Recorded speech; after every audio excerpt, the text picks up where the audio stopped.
Aceh dikenal sebagai Serambi Mekah karena dulu orang yang mau naik haji singgah dulu ke sini sebelum berlayar ke Mekah. Dan sekarang gue mengenal Serambi Mekah ini sebagai kota dengan kopi yang enak banget.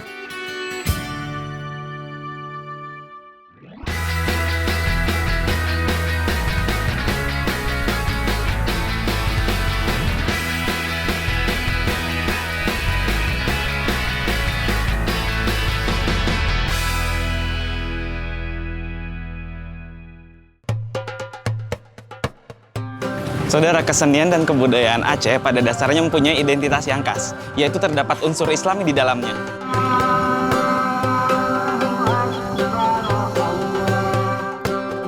Dalam masyarakat Aceh masa kini, ajaran Islam itu tetap dipandang sebagai nilai yang esensial dan masih sangat besar pengaruhnya. Meskipun ada penyesuaian dengan budaya modern masa kini. Jadi toko ini lagi tutup 15 menit bukan karena makan siang, tapi karena sholat.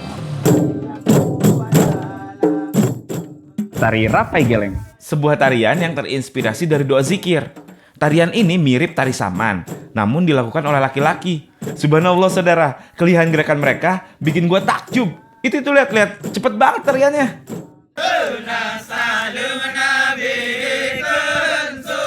Tari Rapai Geleng itu ada filosofinya nggak, Pak?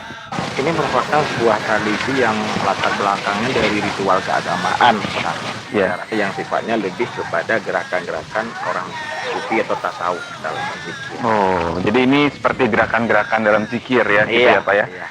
Wih, doa aja bisa dijadiin tarian sama orang Aceh. Kreatif banget ya.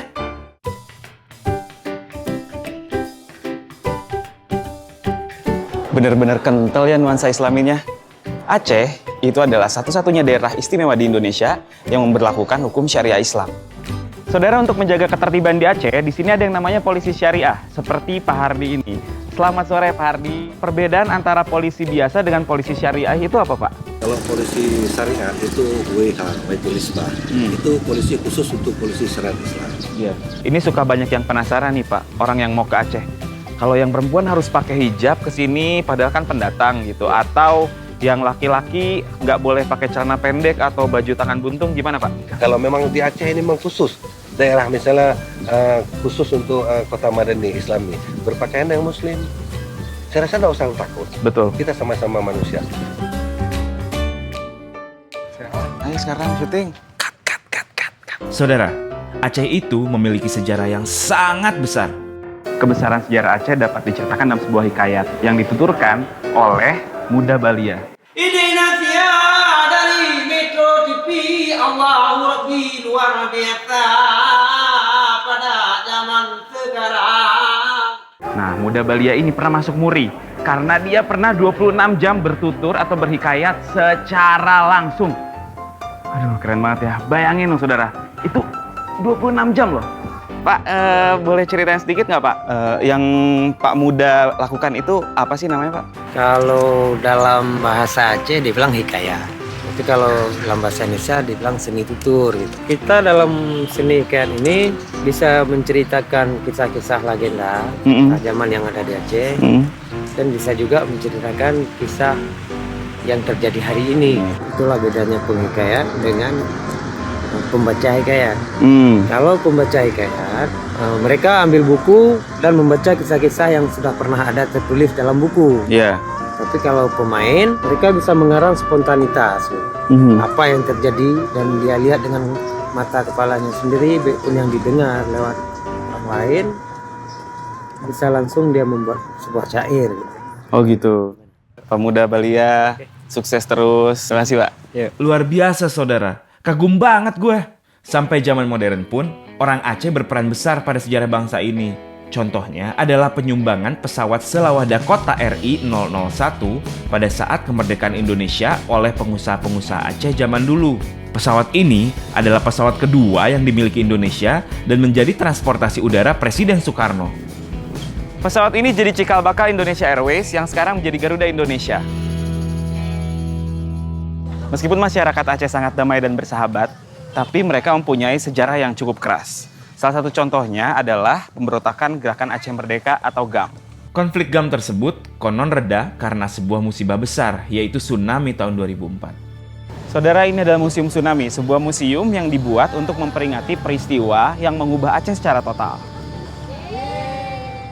Di mana banyak negara yang bersatu untuk membantu dalam pembangunan kembali kota Banda Aceh. Dari kehancuran, melahirkan persatuan. Dengan adanya kejadian besar ini, membuat kita semua harus lebih introspeksi dan juga menjadi pembelajaran tentang hidup.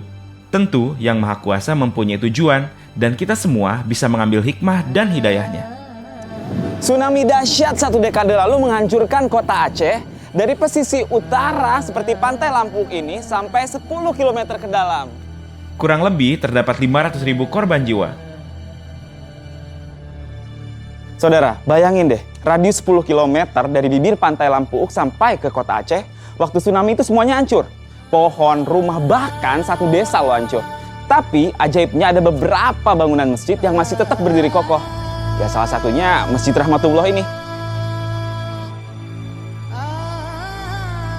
Kemudian air bah itu terus masuk mendorong hingga ke kota Aceh sendiri. Saudara, saking dahsyatnya tsunami waktu itu, bisa ngebikin kapal segede gini terdampar di perumahan warga. Padahal asal kapal ini adanya di sungai yang jaraknya jauh dari tempat ini. Dan bukan cuma kapal-kapal nelayan kecil aja yang terdampar, tapi juga kapal yang segede gini bisa terdampar di sini karena daya tsunami yang dahsyat. Ini adalah monumen PLTD, pembangkit listrik tenaga diesel, apung di Desa Punge, Blancut, Banda Aceh. Ketika tsunami terjadi pada tanggal 26 Desember 2004, kapal ini terseret gelombang pasang setinggi 9 meter sehingga bergeser ke jantung kota Banda Aceh sejauh 5 km. Kapal ini terhempas hingga ke tengah-tengah pemukiman warga, tidak jauh dari Museum Tsunami. Dan yang menakjubkan buat gue adalah gimana Aceh bisa dibangun kembali. Seperti monumen ini, lihat tuh. Indah kan? Dibangun monumen-monumen gini sekitarnya. Kedamaian yang tercipta setelah terjadinya tsunami memungkinkan warga Aceh untuk melupakan konflik yang pernah terjadi, yaitu dengan santai-santai minum kopi. Masyarakat Aceh tidak dapat dipisahkan dari kopi. Di mana-mana ada kedai, saudara. Tidak terbatas dari yang muda hingga yang tua, pria maupun wanita, miskin maupun kaya, semua berbaur tanpa sekat-sekat pembatas. Di Aceh, kopi itu memang mendamaikan hati, apalagi yang dari Gayo. Kenapa, hayo? Sebelum menjawab pertanyaan itu, gue mau bersantai dulu di ujung Indonesia. Inilah Pulau Weh. Pulau Weh yang terletak di pulau paling barat Indonesia merupakan salah satu tempat wisata yang terindah di Indonesia.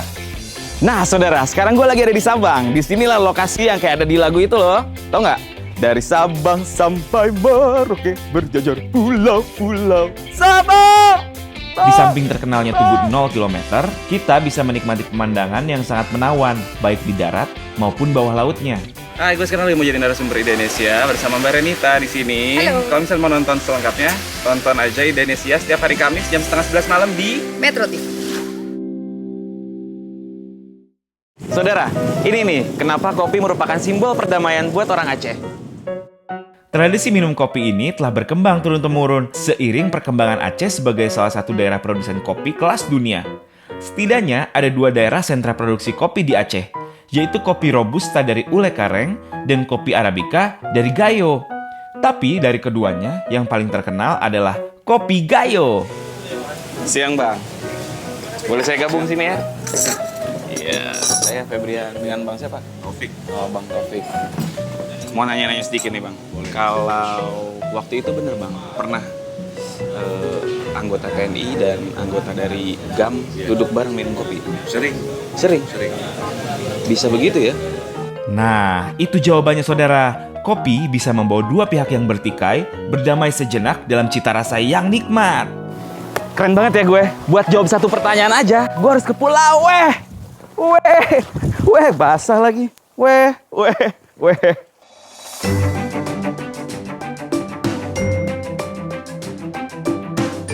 Luar biasa, saudara. Dengan kopi, musuh aja bisa berdamai. Tapi mungkin karena emang pemandangan Pulau Weh sih yang mendukung. Kalau misalkan kita punya pemandangan yang seperti ini, buat apa kita berperang? Ya nggak? Nah, makanya sekarang gue harus tulis pengalaman gue di jurnal gue. Ayo terus jadi orang Indonesia kaya. Saudara, terima kasih udah mengikuti gue sampai ke ujung barat Indonesia. Dan sekarang gue mau diajak oleh tim Metro TV ke Kendari. Kalau kalian tahu di sana ada apa dan gue harus kemana, langsung tulis komen di bawah ini. Sampai jumpa dan jadilah orang Indonesia Hikayat.